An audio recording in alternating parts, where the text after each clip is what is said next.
Alright, today's July 2nd, 2025, 5 p.m. I wanted to, hey, down, you helped me with this a little bit. Like, I think I was thinking of you in my sleep. Well, we'll take a look at the first one here. Alright, this is the new tanker car system.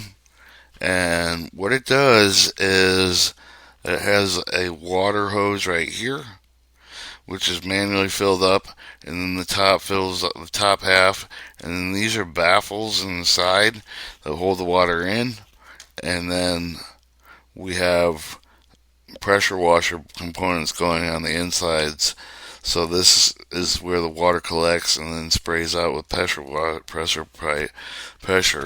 And so where are we getting the air to do this? So we have to do about 8 heads, and we grab the brake hose and then you can turn it to slow, direct, or high pressure. And usually there's 4 to 6 hoses on a rail car. So these hook up at the end and then they go into this. This is also can be considered an air reservoir if you use the tanker car correctly. But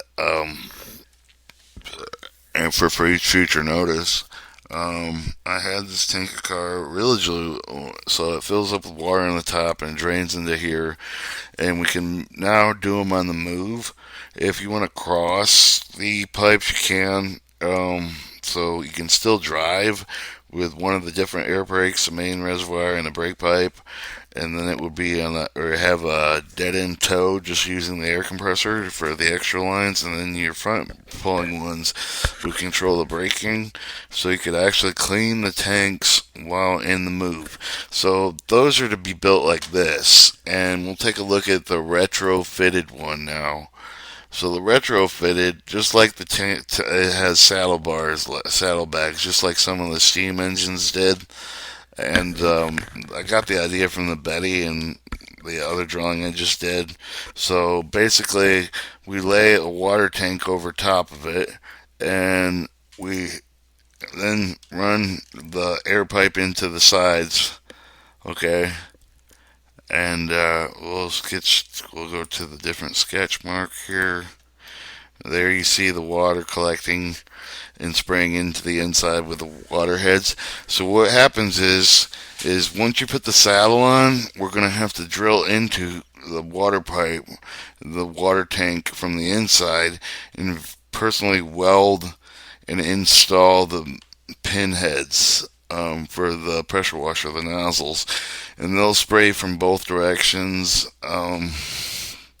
There's water holes at the top here to fill the tanks, and you can mix it with any kind of solution you want. I check out Miracle Tank Cleaning. I don't have the $400 to spend on a book, but it cleans all MSD sheets.